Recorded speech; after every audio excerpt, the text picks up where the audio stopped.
Eddie's. Welcome guys to Easy Notes, chronic kidney injury. Okay, so today we're just going to highlight chronic kidney injury. Very simple, and hopefully we'll go through very fast. Okay, the definition of chronic kidney injury: it has to be progressive, it has to be irreversible, loss of kidney function, okay, for greater than 3 months. Okay, whether now you prove it by GFR of less than typically we use less than 60 for greater than 3 months, or biopsy proven kidney pathology, or ultrasound features in keeping with chronic kidney injury. Okay, all those can help you diagnose, but take note of the irreversibility, the progressiveness, and the duration. Okay, now what are the causes of chronic kidney injury? Okay, the number one cause, almost accounting for half of all the conditions, would be diabetic mellitus, sitting at around 42.9%. Okay, diabetic nephropathy, the diabetic kidney disease,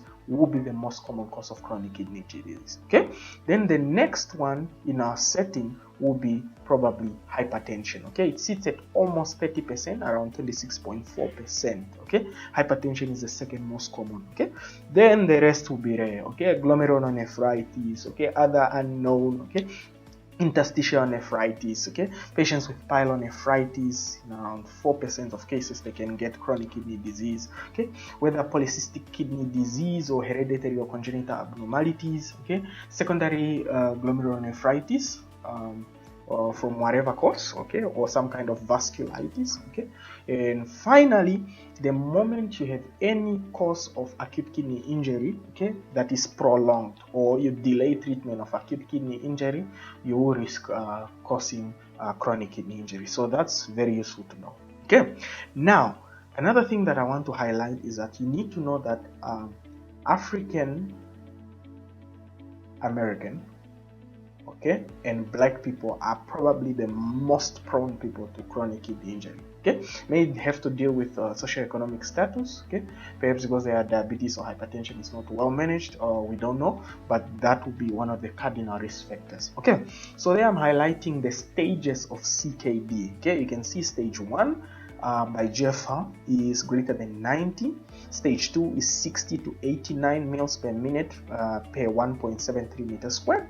And then stage 3 is actually divided into A and B. A being 45 to 59, then B being 30 to 44. Okay, then you have now stage 4, where you have a GFR of anywhere between 15 to 29, and finally end stage renal disease, where you have GFR of less than 15 mils per minute for 1.73. Okay, so that's useful to know. Now, what are the clinical features? In the clinical features, what you need to know, the clinical features of CKD are usually the complications of CKD, okay, because that's how they manifest. Okay, so we are showing a picture there.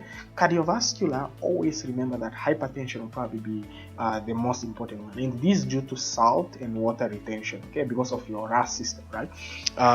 And what you need to know is that CKD causing secondary hypertension like this would probably be the most common cause of secondary hypertension in the world. Okay, however, there are other cardiovascular manifestations. I mean, you can decompensate congestive heart failure, and you can have what you call cardiorenal syndrome. Okay, you can get uremic pericarditis. Okay, those are all. Okay, GI, they typically get very anorexic, they have nausea and vomiting. Okay, neurology, they actually get peripheral neuropathies. Okay, they get uremic seizures. Okay, some come with very encephalopathic, uremic encephalopathy, whether they are confused or they may have asterexis, hyperreflexia, and they can also have, actually, because of the low calcium, they can come with tetany. Okay, that's neurological. Okay, then hematological. Okay, remember a CKD causes a cardinal complication: normocytic, normochromic anemia. Very important. It's multifactorial. There are a lot of things that contribute to it, but perhaps the most important cause of the anemia in chronic kidney disease is because of erythropoietin deficiency. Remember, erythropoietin is a glycoprotein typically secreted by your kidney interstitial fibroblast. Okay, so it's responsible for the growth and differentiation of your RBC in the bone marrow. So you affect that, you get a normochromic, normocytic anemia. Okay, but remember again, hematology, they get bleeding tendencies because uremia causes platelet dysfunction, and so there's poor aggregation of platelets. Okay, Number 4, we'll talk about endocrine or metabolic causes. Remember, pruritus is probably the most common. Okay, it's very common, very hard to treat. Okay, typically multifactorial. Okay, sometimes we use UV light dialysis, but it's one of the common causes of problems in the endocrine system. Okay, sexually, in men, because of the disturbance, obviously, of your hypothalamus pituitary axis, men typically tend to get low testosterone. Okay, as opposed to female, they become amenorrheic. Okay, they become infertile, prolactin raises. Okay, then fluid and UNEs. Okay, remember, patients with CKD get fluid overload. Okay, they get metabolic acidosis. Okay, that's important. And finally, we'll discuss immunity.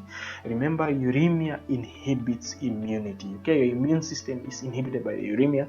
That's why one of the most life-threatening complications is actually getting susceptibility to infections. Okay, and that will probably be one of the most common causes of death in CKD. Okay, so what are some of the UNE derangements that you expect to happen in CKD? Okay, the first two are easy. Okay, they get hyperkalemic and they get hypermagnesemia, and this is probably very obvious because potassium is poorly excreted, okay, as the same as magnesium, but also potassium rises because remember, in CKD we tend to use things like ACE inhibitors that typically one of the side effects is hyperkalemia. Okay, so that's easy. Okay, but one of the things that happens again is an increase in your phosphate. Okay, phosphatemia. Okay, and this is due to decreased renal clearance of the phosphates. Okay, now what is the consequence of this? So we'll highlight it very soon. Okay, another thing that happens is what we call hypocalcemia. Okay, the calcium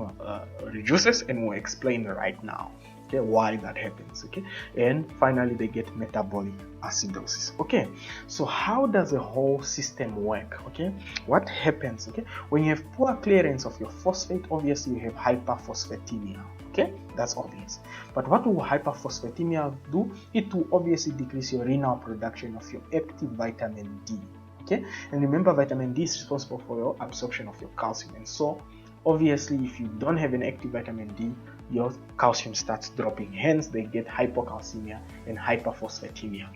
Now, as the body responds, the moment you have hypocalcemia, we know that the hyperparathyroidism happens, what we call secondary hyperparathyroidism, okay, to respond to that, to try to increase the calcium. Okay, so if you have it for long, eventually your calcium starts rising. Okay, however, there are other problems that come with hyperparathyroidism, because remember, it's chelating, it's taking off from the bone to increase the calcium. Okay, so what happens? You get what we call renal osteodystrophy, okay, which obviously causes weakening of your bones, which is not a desirable thing. However, what's so interesting is that hyperphosphatemia also can cause, in very rare condition, a condition called calcified axis, okay, also known as calcific uremic arteriopathy. Okay, it's actually very rare. It's painful syndrome of calcification, typically in your small blood vessels of either your tissue, your skin tissue, or your fat. Okay, which causes, of course, blood clots. It causes painful skin ulcers that don't heal and may cause serious infection that lead to death. Okay, so there you see a picture of calcified axis on the abdomen of a patient with end-stage kidney disease. It's very, very dangerous. Okay, however, it's very, very rare also. Okay, now talking about investigations. Okay, it's essentially the same as AKI, so we are not going to highlight too much. Okay, however, what is much more useful to know, you need to know the sonographic features of CKD, okay, as I'm showing them there. Okay, so remember, reduced renal cortical thickness, probably one of the most important ones. Okay, very, very useful. Less than 6 millimeters is a sign. Okay, the moment you have reduced renal length, okay, increased renal cortical echogenicity, the moment you are visualizing your renal pyramids very poorly, okay, or you have marginal irregularities, papillary calcifications, okay, you have cysts, okay, you have reduced renal vascularity, all those are features in keeping with sonographic features of CKD. These are common questions, so you may want to know this. Okay, now there I'm highlighting the summary of the history. Something that you need to do is you are taking history for patients with CKD. Okay, and finally we are also giving the summary of the exam findings that you would want to look for in a patient with CKD. Okay, now I I want to mention something that the major cause of death, okay, major cause of death in CKD, please always remember infections. Okay, you want to screen them, you want to prevent them, you want to get these patients really well rehabilitated to prevent this, because they do not tolerate infections very well, because remember their immunity are already reduced. Okay, so it's very important that you reduce the susceptibility to infection in patients with this.